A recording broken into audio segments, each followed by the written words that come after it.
Chorney, thank you so much for joining us today. We are at the top of the hour, so I'm sure we'll have people trickling in. I will cover housekeeping first. We always record our webinars and we will make them available probably by tomorrow or the day after. And so if you had anything that you wanted to see again, you will be able to do so. We would love to get engagement and questions. So I will be, and Amy will be monitoring the chat. So please throw in questions. Today is a great day because anytime I get to ask questions and not do all the talking and bore you is a good day for everybody.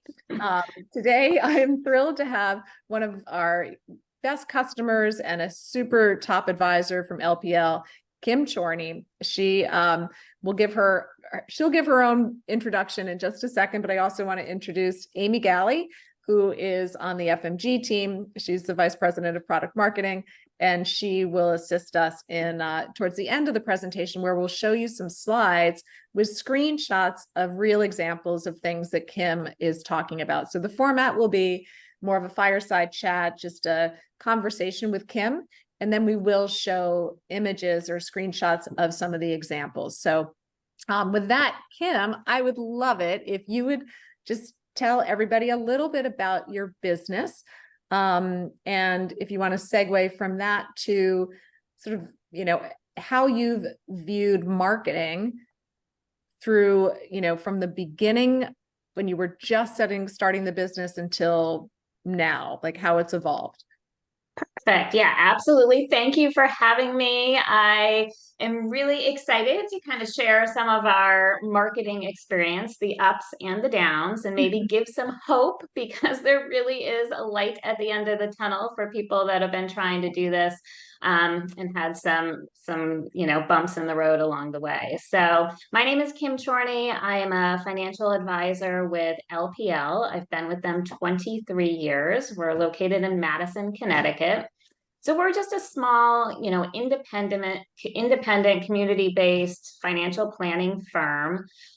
We service a broad scope of clients, so everyone from individuals, families, business owners, municipalities, and really the demographic, as is natural, is pretty much retiree, pre-retiree. Now, I said we're a small office. When I say small, I mean small. It's myself, my partner, Craig, and we have a full-time office manager. But with that being said, we service over 300 households and we manage close to $250 million in assets.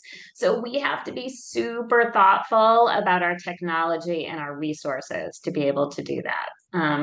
In terms of our marketing journey, so, let me start by saying we've probably all had some negative experiences. We've probably all had some anxieties around the fact that marketing is now a must-have versus a nice-to-have in our industry, and some overwhelm about the complexities of trying to do this on our own, across multiple platforms. So I started off wearing the marketing hats in our office. And I was trying to use LPL resources at that time, and I give myself a D at best in terms of the outcome. I mean, I think it was a combination of lack of interest, lack of time, lack of creativity on my part. So when I chose to kind of turn that over, yeah. How would you describe what you're giving yourself a D, which was probably not a D, but just so because there was no consistency in what I was doing. It was, kind of combing through some of the LPL resource once in a blue moon, posting something, but knowing it needed to happen. So I think it was the consistency of it that was the real problem, as well as any creativity. That wasn't happening.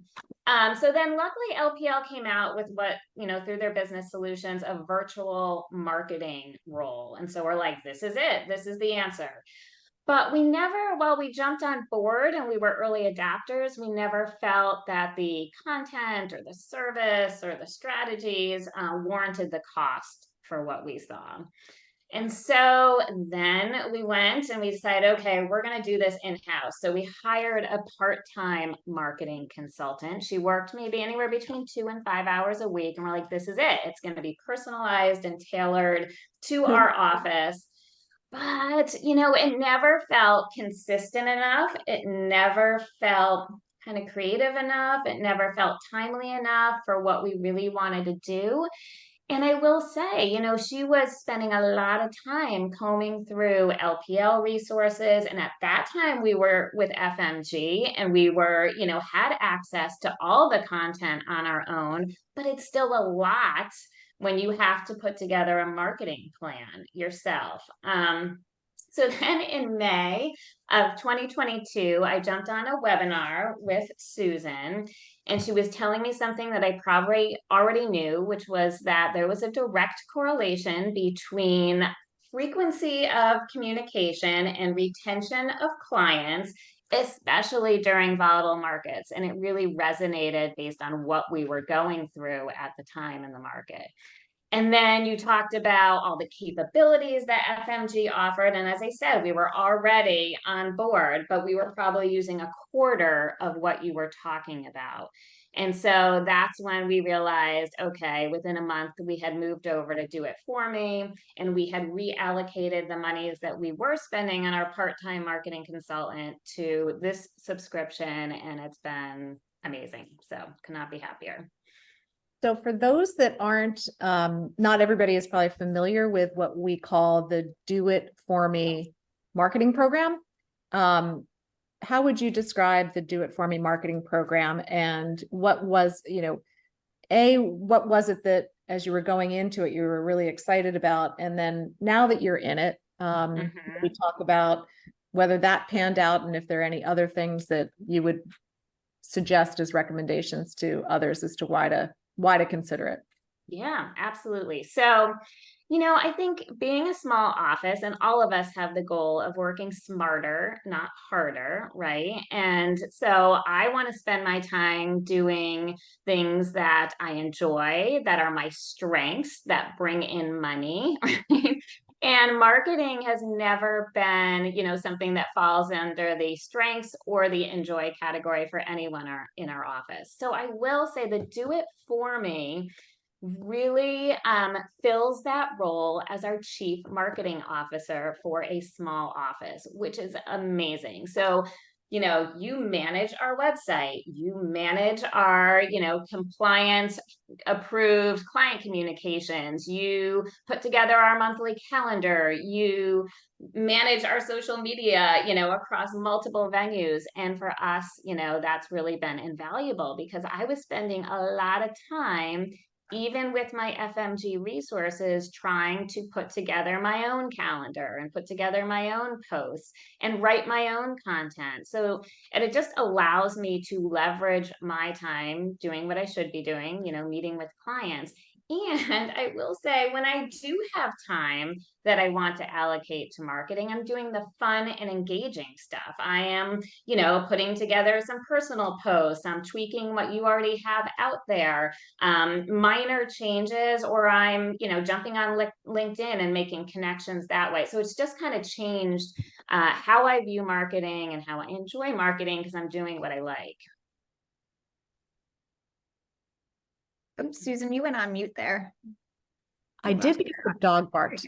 Oh, So just for the benefit of the audience, in a nutshell, I've been working with Amy, and I've been working with advisors for years and years, maybe about 10, 15 more than Amy, but there's the gray hairs. But we would coach and talk about all the best practices. And yes, the consistency is definitely the biggest problem. There might be, a spurt out of January. You're like, I am definitely going to get on this and do a marketing plan. I've got my stuff. But by July, many advisors, maybe even by March, had sort of fallen off the wagon. Other things come up. Your priorities are pulled in many different directions.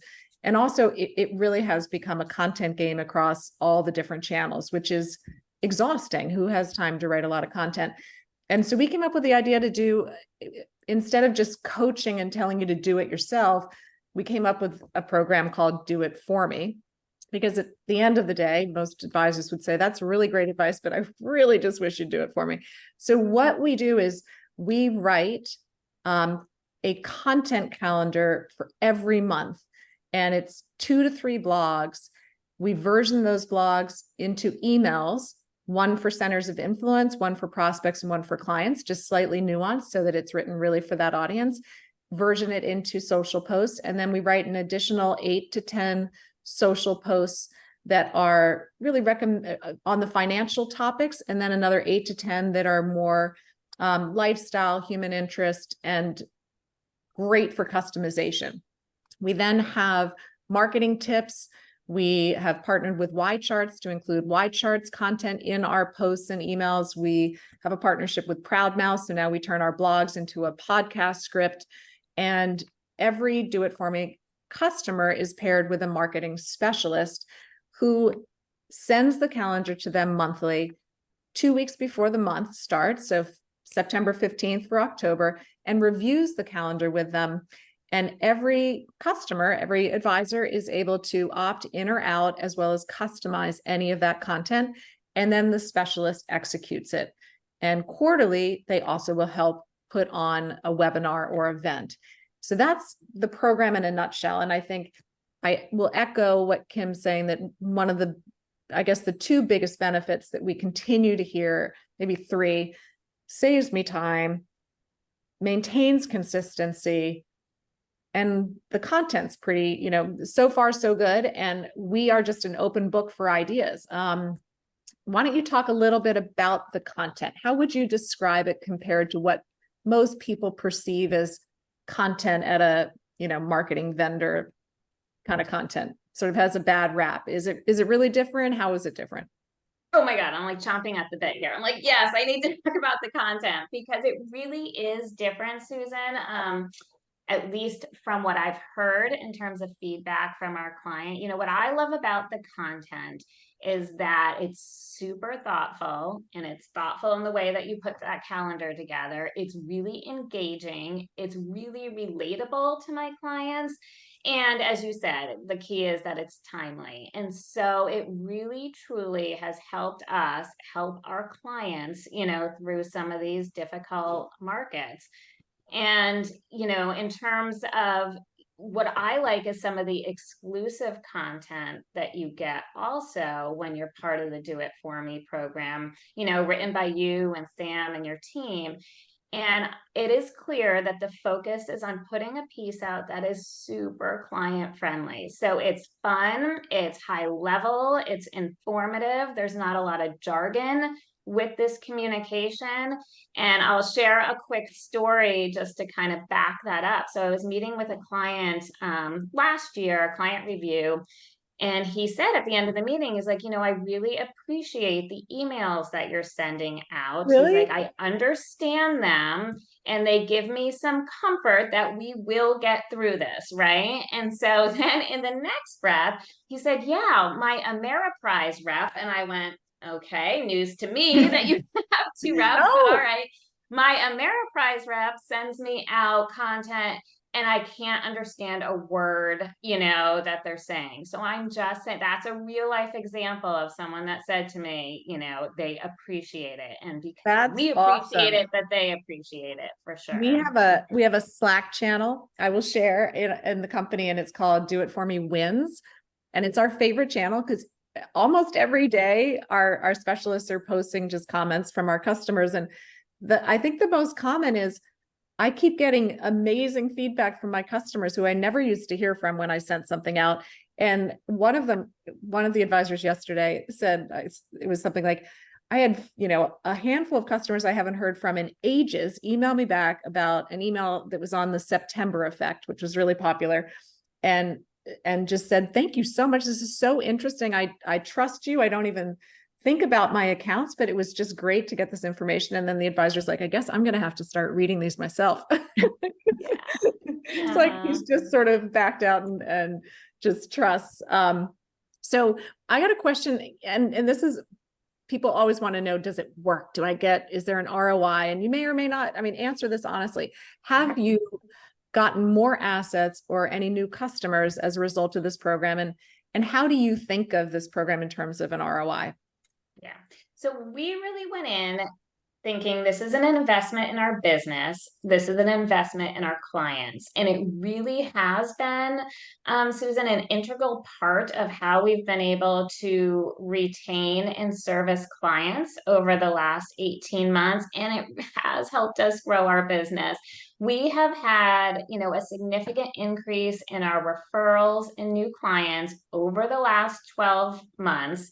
And, we've been doing this 20 plus years. And in our 20-year history, you can say, oh, it's, you've been in business a long time, but it is noticeable how many more referrals and then new clients we're getting from that. And I really think it's a testament to, how these timely emails, it gives our clients reassurance that we are there for them.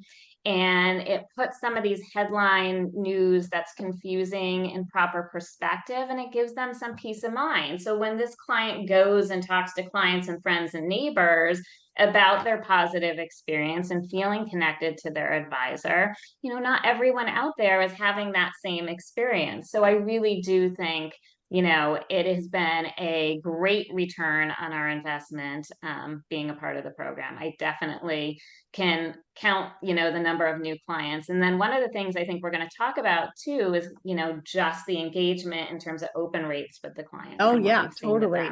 This Mhm. was another one. How does your marketing specialist help you? Like, how would you describe the role and how, what's their role in this, and how would you, define the benefit of that role? So really what sold us initially on the program is that we were going to be assigned a marketing strategist. And this, in a small office, this was going to become, and he has become, another member of our team. He understands our business. He is helping us to grow our business. So that's fantastic. And this marketing, our marketing strategist, obviously super, professional, helpful, knowledgeable on all things do it for me.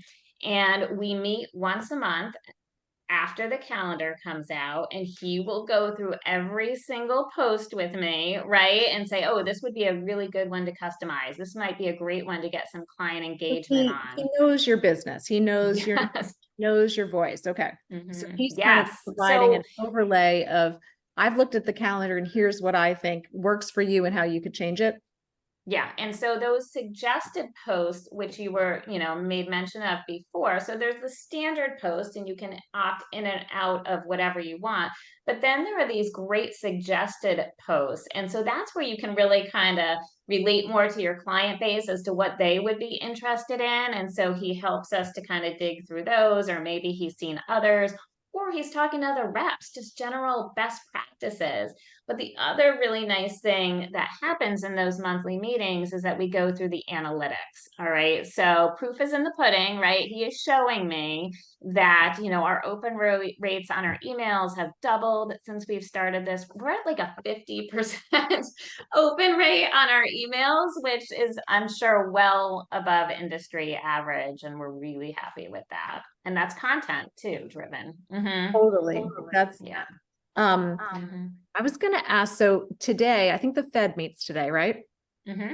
So I am on standby, and I will Google this as soon as we get off, but I am ready to write an email and a social post, depending on what comes out of that. If it's noteworthy and something that we think your clients and/or prospects, would be interested in and reflects well on you, I'm going to write that today. And I'm going to send that, well, your specialist will send that out to you either later today or first thing tomorrow morning and say, want us to send this out and post this for you. Talk about how, when we do this every time there's a big event or anything noteworthy, tell us about if you can remember any of the timely content that we've done, and, what would you have done before Do It For Me when there was a timely event? Yeah, absolutely. So, you're bringing me Rates are back to the unchanged. dark ages of when, so what used to happen is when, breaking news would come out or something that we knew our clients we should be getting in touch with them about. my partner and I would look at each other and be like, okay, this should go out. And we do like a rock, paper, scissors as to who was going to write it, right? And then who was going to send it through compliance. And then we'd wait for it to come back from compliance and re-edit it and then update our constant contact, list, because that was never automated. And it would go out like 3 days, later, where it was old news. So that's how it used to be. But now, especially last year with the debt ceiling, all the interest rate conversations, things like that, you were sending me information that day that I could get out compliance approved, ready to go. So helpful. And then, the other, we've heard from people, by the time, without this, because we have the automatic compliance workflow. So we're linked in with all of the compliance teams. So when we write something, they're immediately approving it.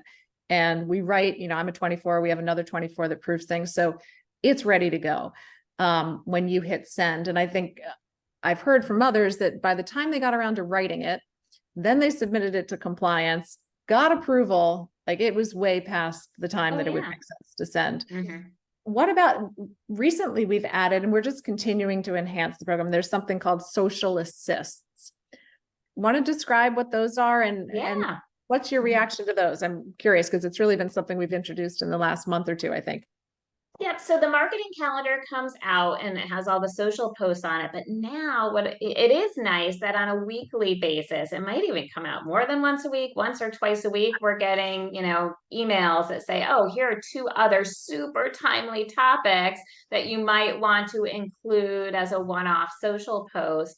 And then you literally say, send this one, and it's out, it's posted on our Facebook or LinkedIn right away. So I really like having that because once again, that is me knowing my client base and me saying, oh yeah, that's definitely something that they would be interested in hearing from, or no, that's we're fine for this week, with what we have. But it's just and it's our choice and it's really easy. Appreciate it. Sorry, I had the dog bark again. Now, given it's we're 20 minutes after, Amy, let's pull up some of the examples, and we've got some that are Kim's and we can talk through, but I'm getting a lot of questions like, what exactly, what does this content look like? Is it just about general news updates? My clients don't like that. No, it's not. That's just when there's something that's really timely. Like an example is when Silicon Valley Bank failed. That was something that made a lot of clients nervous. There was a recent data security breach that made a lot of clients nervous. When clients get nervous, that's when you want to be in front of them, not like, somebody met last week. Our content, Amy, why don't you take us through some of the content? I'll actually turn it over to you now. Sure. So I pulled up a couple of Kim's emails that she sent out, and you can see she's very good open rates. Industry standard is 20% for non-financial or non-breaking news, and a little bit more for current event type stuff. So they're really getting some nice open rates. The one over on the left is this September effect, and that's one of the ones that Susan mentioned earlier. That was a idea directly from one of our Do It For Me customers that Susan went in and wrote for him. So that's one. And then in the middle is a timely one. That one's about Fed and interest rates. And then on the right is one about five things to look for in a phishing email. So Kim, do you want to talk a little bit about kind of what you customize or if you've customized any of these? Yeah. So the one on phishing, we have definitely had some clients that have been impacted. So we were excited to see that this post was going to be going out. And so what I do is when the marketing calendar comes out and it's so organized, you just click on the link and you can read through each one. And then I'll spend an hour going through the emails and the social posts and customizing them. So for instance, the phishing one, knowing that this has impacted our clients, I rewrote the whole first paragraph to be about our, making it so that they know it was coming from us. We know our clients have gone through this. Here's how LPL is supporting them. Here's how we are supporting them. And so you rewrite just the first paragraph, and then to make it very personal. And then I hit publish, and within like hours, it's already gone through our compliance and is ready to go. So that, as well as you'll see some of the social posts where we can change pictures up. And so even just changing that first 2 sentences sometimes makes it feel like it's coming from us. And yet FMG has done the heavy lifting with writing the majority of the content. I love that point, because I've told advisors that for so long, you know, I'd rather start with something that I can just personalize, and just that either like beginning or closing can really make it yours. Yeah. So we've got some, oh, and we've got dogs here. Dogs do really well Dogs do on well. social. This is an example, because we get advisors ask all the time, well, is it the same content for everyone and all that? This is the same post. We wrote something about Dog Appreciation Day, and this is how I had more that I could have put on here. I asked Kim, should I do multiple slides? Also, just read it a little bit. It's very different than I think what you expect from a, marketing content provider that's not writing just for you. It's really like, I am sitting there thinking, would I post this? Would my advisor post this, and would I read it? I mean, we're trying to get really in your voice. And of course we want you to customize it, which Amy will talk about. And so Kim's is the first one, that cute little guy with the fuzzy face, not the bulldog. It's part of her family. And, just he's very cute, Max. So it's just talking about today is Dog Appreciation Day. My eyes cannot see that small, but it isn't every day that, we appreciate dogs, even if you don't have one. Most people love them or whatever. And whether you have a dog or not, these get tons of likes and engagement. So this is just one way that you can take a post that we write and then send in your picture or make an edit to it, and really is your, custom posts. And I'll say one other thing about engagement there. I mean, clearly this dog one, you can't see the bottom of it, but we probably got, 10 comments from clients. And we asked at the end, a lot of times I'll put at the last sentence, like, oh, let's see your Poochie too. And so they'll send pictures in the comment section. So it becomes a thread, and we can go back and forth and get some engagement with these fun ones. All right. So Kim, do you want to talk about these? These guys are sure. And just one more way to customize it. So for instance, the one on the left here about back to school, I took this and then I redid the first couple sentences, just saying, you don't see the whole thing, but it was, I can't believe that my baby, is going to be a junior this year. And I took a picture of him as a baby and a picture of him, going to school as a junior. And, it's just fun to be able to do that. So that wasn't in the, the do it for me original post, but I customized it and it was so easy. And then the second one was everyone in the office has a college student. And so, this was one that wasn't even on the content calendar. I just did it myself, and you could see it's so easy. And we got 11 comments and, all this stuff just from these personal posts. And it's awesome. And this kind of speaks to being able to do the fun marketing, like, Yeah. So as you want to do the marketing, this is the fun stuff of dogs and kids and all that. Yeah. And we hear from a lot of people that, they know they need to, as Kim mentioned, it's definitely a have to, that adding this authentic stuff that there's no way that we could do for you is important. But you have to be doing blogs. You have to be on top of things that are making your clients nervous. You have to be sharing information that shows that you are on top of the financial planning challenges that people have, and sharing valuable information. Now that if you outsource that, you have all this time freed up to do these sort of things. And I think without that, it's just overwhelming, and generally just you're like, I don't have time for any of it. But this is the nice to have stuff that I think by outsourcing the foundational, you have more time for some of this custom stuff. And as you mentioned, blogging. So this is another way that someone has really taken the content and made it their own. He actually was one of our guests in the past couple weeks, and he has a very special look for his website. So he took the blogs that we wrote and, you know, made it in his look and feel of his of the rest of his website. So and so he repurposed that content. Yeah, so he's, I think, in Oregon, if I'm not mistaken. So he's taken all of our blogs, he's added them to his, looks like it's in his newsletter section, although I thought it was in his blog section, but either way, he's added them all on, and he looks at the image that I've chosen and he decides whether it fits his brand or not. So some of these are the images I've chosen, and others, he has his whole website has sort of a nature vibe to it and theme. And so he just swaps out the picture and changes a couple of, you know, a little bit of copy, and there it looks, you know, completely individual to him. The other thing we've started doing is optimizing the posts for the blog, optimizing the blogs for SEO. We're doing research on each of the topics and what are the popular keywords that are being searched on that topic, which ones are showing up higher. We're doing titles, we're doing formatting that helps with SEO. So also ensuring that this helps with SEO. And obviously, if you're taking the time to add your own SEO keywords in here, it just will perform even better. So Kim, how many followers on Facebook do you have?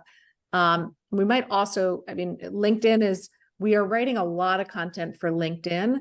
Although I always have some examples of things that I think work for Facebook too, but generally we've seen more success and it depends on your practice niche and who you're going after, obviously, but we have seen a lot more success on LinkedIn in terms of broadening your network and reaching and creating relationships with potential prospects and centers of influence. But Kim, question, how many followers on Facebook do you have? Do you even think about Facebook, as I'm adding this part, as part of your marketing objectives? They struggle with having the time to do social posts, which is, again, I think one of the value propositions of this. A while ago, we had social assist, but that dropped off. Do you feel like you've increased your followers? And maybe answer depending on which platform you're talking about. Yep. So for Facebook, we probably have around 300 followers. And what's nice is that with and it's actually on my to-do list. It's funny that you brought it up because now I'll do it. FMG has posts already written or emails already written that you can send out to your client base, you know, asking if you're not already a follower, please, you know, join up. And so it's a really good way. It's on my to-do list that I need to send out that email. So yes, we absolutely are looking to increase the number of people that we have on Facebook. I think it's super fun. And I know that some people, Instagram is going to come on board also, hopefully pretty soon, depending on your broker dealer. And that will be, for me, that's, I think we'll probably even get more people on an Instagram, you know, following us that way.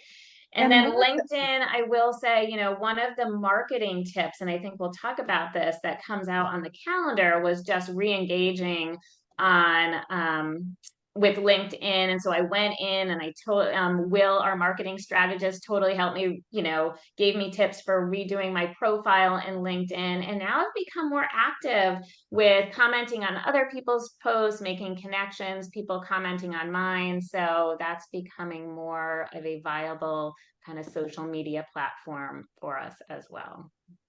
And, you know, I think the reason why I feel like LinkedIn works better is Facebook. From a compliance standpoint, you have to use your business Facebook page.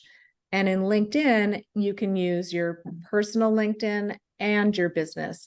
And social media is social, which means by definition, it just works better with people talking to people.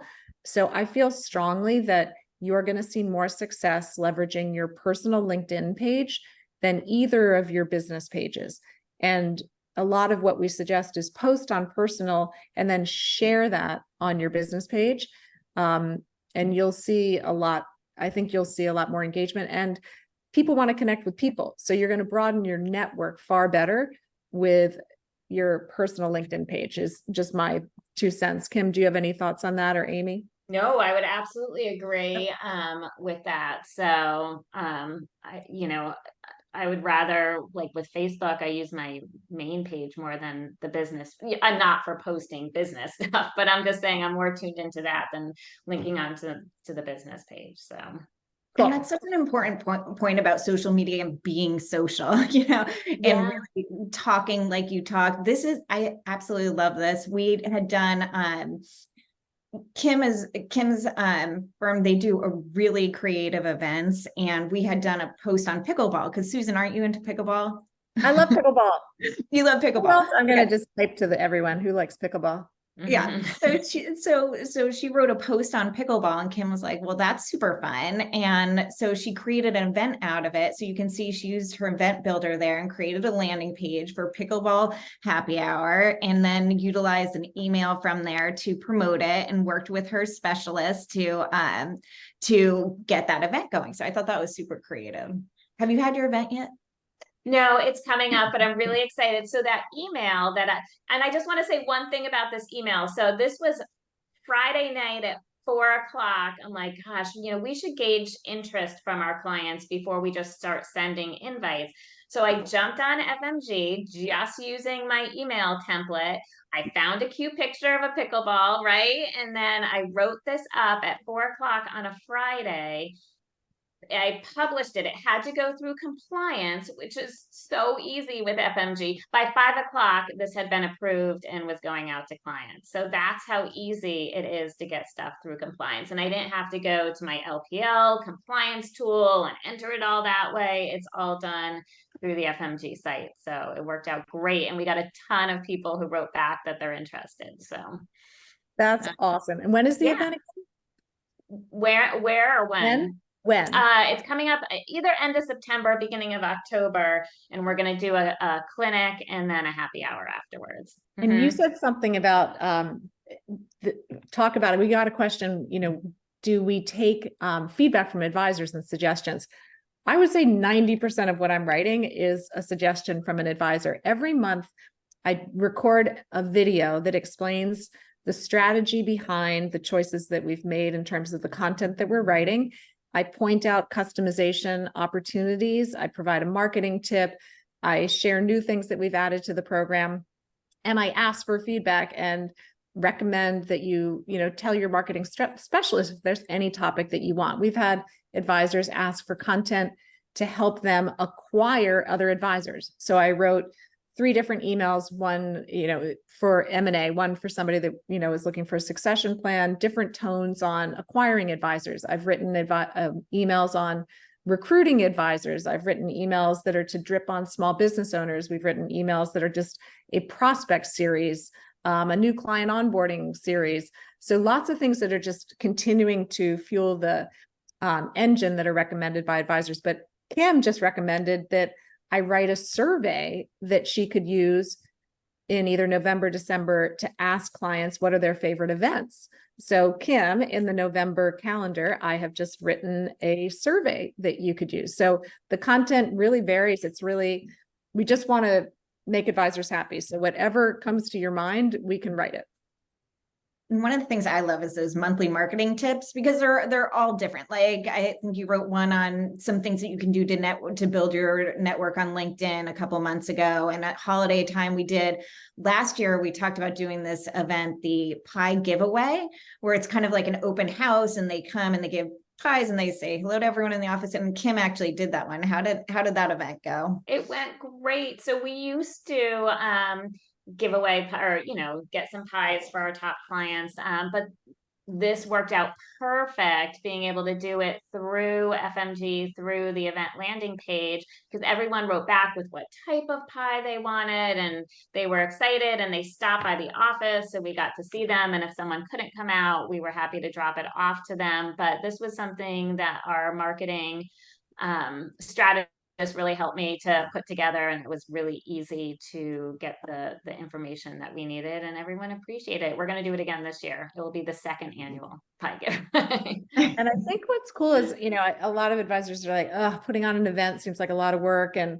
where do I don't even have a registration page, and how does that work? And what's cool is the FMG platform has this event page, and it makes it super easy to, we have a bunch of events that are pre-built and, you know, have templates that are written with copy and everything, but it's also super easy to create your own, and it automatically creates a landing page for you, like this is showing you here, with a registration link. And then all your registrations come into the FMG platform in your inbox, and we automatically dedupe anybody who's RSVP'd from the reminder emails. We also have social posts that are automatically created. So it's a really cool way to increase, well, to promote your event and get better attendance.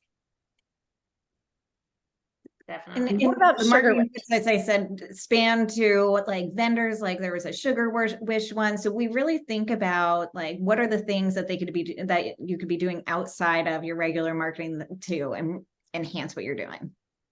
Yes, Yep. we're always trying to think about, I mean, we passionately feel like we're your personal marketers, and literally wake up every day. I read so many articles. My husband, I've got him involved now. He just reads tons of articles. Like this was one he found yesterday. The iPhone has a new iOS upgrade. I think it's 17 or something. And there are all these different things that it now can do. And I was thinking that would make a cool social post. So anyway, we're just always on the lookout to both financial as well as, you know, interest stories, as well as marketing tips that can help advisors. And we're really just trying to be a scalable outsourced marketing solution. We can't write individual content for every person, but we are thinking about what would work for everybody and be easy to customize to your personal business, your tone, without a lot of work. And just on that, Susan, thank you so much for all that your team does, because, you know, if that is your kind of goal, if that's your mission, you are right on track. Because I really do feel like, you know, that mix between the business and the lifestyle pieces is spot on. And we've really enjoyed that, and our clients have too. Awesome. Well, we are so glad that you joined us. We tried to keep this at about 45 minutes, and I'm so glad we had so much engagement and questions. A lot of them were just to the panelists, so maybe not everybody saw them, but thank you for that. And I know there are a lot of webinars, and we appreciate all your attention. That was a picture of the calendar. The sample calendar comes out with recommended dates for the various pieces of content coded by email, social, blog, or an automation. And then on the following pages of the calendar, which you can't see, it lists all of them out with links to read them, as well as a whole bunch of optional content, the podcast script, the Y charts, as well as we're just including a link to all of the content, all of the blogs and things, so that you can also look back and see if there's anything that you'd want to leverage. On the next slide, I just want to end with, if anybody is interested in learning more, this is a quick way to just use the QR code to book a demo with our team. And you can email me as well. It's stheder, THEDER, or marketing@fmgsuite.com. That's probably easier. That gets to me too. We're here to help. Even if you just have a marketing question and aren't an FMG customer, I'm happy to help. We truly just want to further marketing in the world of financial advice and make it easier for you, and provide thought leadership. So no sales pitch. We hope we've gotten some tips from Kim that you can take away regardless of whether you use FMG. And we thank you so much for joining. And Kim, thank you so much for your time, and Amy, yours as well. Thanks for having me. Thanks, everyone. Bye. Thank you. Bye, everybody.